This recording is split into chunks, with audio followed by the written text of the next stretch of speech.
একটি ভাই লিখছে খায়রুল ভাইয়ের সব মিথ্যাচার। ভাই আপনার প্রশ্ন অ্যান্সার দিচ্ছি। উনি আবার লিখেছে একটা, গত বছর খায়রুল সাহেবের কারণে ভিডিও দেখেছিলাম, বলতো ৬,০০০ হবে, এই কথা শুনে ৪৫০০ বিক্রি করা লাগছে। কিছু জানে না পাট রপ্তানি হলে দাম হবে, পাট স্টক শেষ হলে বাজার আবার ৩৫০০ ৩৬০০ হবে।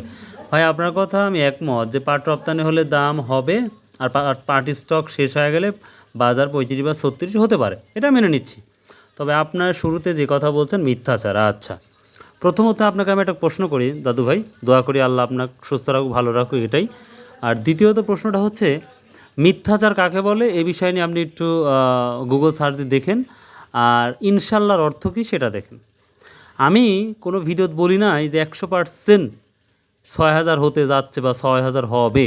আমি বরাবরই বলেছি বাংলাদেশের যত ব্যবসায়িক আছে বা যাদের সাথে আমি কথা বলি এবং ভিডিও হাজার হাজার ভিডিও আছে, যে ভিডিওগুলোতে বড় বড় ব্যবসায়িক যারা আছে তারা বরাবরই বলে আসছে যে আল্লাহ দিলে ৬,০০০ হবে। দেখুন ৬,০০০ হয় নাই, তবে ৫,৭০০-৮০০ টাকা কিন্তু বাজার আমাদের চাষকর বাজারে বা অন্যান্য জায়গায় গেছে। তখন আপনি কোথায় ছিলেন? না ৬,০০০ই হতে হবে। তো যাই হোক, ব্যাপারটা হচ্ছে আমি বুঝিয়েছি একটা, আপনি বুঝতে পেরেছেন আর একটা। তো যাই হোক, ওই যে একটা ব্যাপার আছে না, যে এখানে পেশাব করবেন, না করলে ৫ টাকা জরিমানা, জাস্ট এমন, মানে দাড়ি কমা কোথায় থামাতে হয় সেই বিষয়ে যদি একটু বোঝা যায় তো তাহলে খুব ইজি হয়। তো যাই হোক ভাই, আপনি কমেন্ট করেছেন, তারপরে আপনাকে ধন্যবাদ। তবে খালি একটাই কথা বলি, আমি যেই প্রেডিকশনগুলো দিয়ে থাকি বাংলাদেশের ব্যবসায়িক বলেন, তারপরে হচ্ছে যারা ব্যবসা সম্পর্কে বুঝে তাদের কথা অনুপাতেই কিন্তু কথাগুলো বলা থাকে। আর একটা কথা বলি, রিট, যে রিটের কথা বলছিল, ওই রিটটা যদি জারি হইতো বা রিটটা যদি পজিটিভ হইতো তাহলে এই বাংলাদেশের পার্ট ৭,০০০ই হইতো। তো যাই হোক, যেটা হয় নাই, সরকার যেহেতু রিট খারিজ করেছিল যার কারণে হয় নাই, সেটার বলার বিষয় নাই। তো যাই হোক, তারপরে ভাই আপনাকে বলবো যে ভিডিওটা একটু জেড দেখবেন, খায়রুল কি বলে এটা একটু ভালো মনোযোগ দিয়ে দেখবেন, তাহলে হয়তো আপনার জন্য ভালো হবে। তাই যাই হোক, অনেক সময় কথা বললাম, কেউ রাগ করবেন না, অনেক সময় নিলাম ওনার অ্যান্সারটা দিতে। একটা কথা বলছি, সামনে বুধবারে ইন্ডিয়াতে কিছু চোরাই পথে পার্ট যাচ্ছে, এই বিষয় নিয়ে আপনাদের কিছু আমি তথ্য দেওয়ার চেষ্টা করব বুধবারে সকালে, আল্লাহ যদি সুস্থ থাকে ইনশাল্লাহ। কোথায় দিয়ে পার্ট যাচ্ছে এটা তো আমি একটা সুস্থ একটা বিষয় দিব। যদিও স্ক্রিনে আমি একটা বিষয় আপনার দেখাচ্ছি আপনাদের। এখানে একটি ভাই লিখছে, স্টক পার্টি যতদিন পাটের দাম ততদিন। খুব সুন্দর একটি সেন্টেন্স লিখেছে উনি, যে স্টক পার্টি যতদিন থাকবে পাটের দাম ততদিন থাকবে। দেখা যাক আল্লাহ কী করে। বলতে বলতে এক ভাই লিখছে, কুড়িগ্রাম জেলার বিভিন্ন সীমান্ত দিয়ে নদীপথে ইন্ডিয়া পাট যাইতেছে। ভাই ধন্যবাদ, বলতে বলতে আপনি সুন্দর একটি কমেন্ট করেছেন, আপনাকে অনেক ধন্যবাদ। এখানে একটি ভাই লিখছে, মিলের দাম কত? ভাই মিলের দাম আমার জানা নাই, তবে বিভিন্ন মিল যেভাবে পাট নিচ্ছে খুব আগ্রহ সহিত, সেটা কি বলবো, এটা মিলেরা কাঁচা পাটই যেটা দেখতে পাচ্ছি ৪,০০০-৪১০০ করে তারা কিনতে আগ্রহ। যে সকল মিলের মানে মিলে পাট দিচ্ছে তারা ৪১০০-৪,০০০ টাকাতেই পাট কিনতেছে আমার দেখা অবধি। এখানে একটি ভাই লিখছে আমাদের, আসসালামু আলাইকুম অলরাউন্ডার ভাই, পাট সম্পর্কে ধারণা আর কিছু রইল না।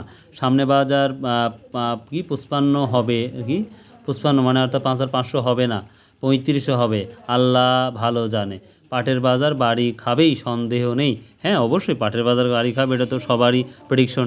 এই যে আপনারা যে প্রেডিকশন দিচ্ছেন সেই অনুপাতে কিন্তু আমি কথাগুলো বলি। আর কারণ হচ্ছে ইন্ডিয়াতে কিছু পার্ট যাচ্ছে সামথিং চোরাই পথে, যেটা শুনতেছি। আর দ্বিতীয়ত হচ্ছে যে বিভিন্ন মিল মালিকেরা যারা আছে মিল, সেখানে কিন্তু আমরা যেভাবে ওনারা যেভাবে পাট কিনতেছে সেই অনুপাতে ১০ থেকে ১৫ দিন বা ২০ দিন আমি মনে করি না যে পাট কমার লক্ষ্য আছে, মানে কমে যাবে লক্ষ্য, এটা দেখতেছি না। আবার স্টক পার্টি তো আউরাধরা পাট কিনতেছে, এটা তো ব্যাপার আছেই। সেই জন্যই বলেছি আমি ইনশাআল্লাহ হয়তো ১৫-২০ দিন পাটের দাম কমার সম্ভাবনা অনেকটাই কম। এখানে একটি বড় ভাই লিখছে, পাটের দাম বাড়িবে না। উনি একবার ডাইরেক্টলি বলছে পাটের দাম বাড়ার সম্ভাবনা মানে বাড়বে না, মানে বাড়বেই না। দেখা যাক আল্লাহ কী করে। এখানে একটি বড় ভাই লিখছে, এসব কথা শুনে লাভ নাই, এবার পাট স্টকারদের কপালে আলু আর পেঁয়াজের মতো দশা হবে, এবার ধরা খাবে স্টক পার্টি। যেমন এই ভাইটা যে একটা প্রেডিকশন করছে, আসলে হবে না হবে সে একমাত্র আল্লাহ জানে। তো উনি ওনার বক্তব্য প্রকাশ করছে, জাস্ট এতটুকুই। এখানে একটি ভাই লিখছে, খুব দ্রুতই পাটের বাজার ৬,০০০ থেকে ৯,০০০ হবে, অপেক্ষা করুন। হ্যাঁ ভাই, হয়তো আমার ভিডিও দেখে উনি হাস্যকরভাবে এই কথাটা লিখছে, তো এটা অসম্ভব ভাই। তো তারপর কমেন্টটা করেছেন, তারপর পড়তে বাধ্য হলাম বা পড়লাম। এইখানে একটি ভাই লিখছে, স্টক পার্টি কেনা শেষ হলে মিল মালিকরা ইচ্ছা মতো পাট দাম ফেলাবে, পাট না বেচে স্টকাররা কৃষকেরা কোথায় যাবে? এটা তো খাওয়ার মাল না। আর ইন্ডিয়াতে তো যাওয়ার কোনো সুযোগই নাই। হ্যাঁ, এটা সত্যি, ইন্ডিয়াতে রপ্তানি হওয়ার কোনো সুযোগই নাই। এখন শুনতেছি চোরাইপাতে কিছু যাচ্ছে, তো এটা বুধবারে আপনাদের একটা ডিটেল আমি তথ্য দেবো ইনশাল্লাহ। বুধবারের সকালেই সেই ভিডিওটা দেখতে পাবেন আল্লাহর রহমতে। এখানে একটি বড় ভাই লিখছে, আসসালামু আলাইকুম। ওয়ালাইকুম আসসালাম রহমতুল্লাহ। আর কয়েকদিন গেলে পাটের খেলা শুরু হবে। খায়রুল ভাই, আপনার জন্য দোয়া করি, আপনার হাত দান করুক, আপনার শরীর সুযোগ রাখুক, আমার জন্য দোয়া করবেন ইনশাল্লাহ। ভাই, সবার জন্যই দোয়া করি, সে যেই কেন হোক, সবার জন্য দোয়া করি। আল্লাহ যেন সবাইকে সুস্থতা দান করে, আমার জন্য দোয়া করবেন, আল্লাহ যেন আমাকেও সুস্থতা দান করে। আর যতটুক জানি, যতটুক বুঝি, সেই অনুপাতে আপনাদের জন্য ভিডিও তৈরি করি। আর একটা কথা বলি ভাই, আমি বরাবরই যারা ভালো ব্যবসায়িক বা যারা এই কথা বলেন আমার ভিডিওর সামনে এসে, তাদের তথ্য অনুপাতে কিন্তু এই ভিডিওগুলো তৈরি করা, জাস্ট এই। আমার এখানে মিথ্যা বলে কোনো লাভ নাই, কোনো বেনিফিটই নাই, জাস্ট এতটুকুই। সো এখনও যারা সাবস্ক্রাইব করেন নাই, সাবস্ক্রাইব করবেন ইনশাল্লাহ। আগামীকাল সোমবার আমরা নাজিরপুর বাজারের কী দামের কী অবস্থা, কী হাল হাকিকত, এটা আমরা দেখাবো। সো বাই, আল্লাহ হাফেজ, আসসালামু আলাইকুম ওয়া রাহমাতুল্লাহ। বাই, আল্লাহ হাফেজ।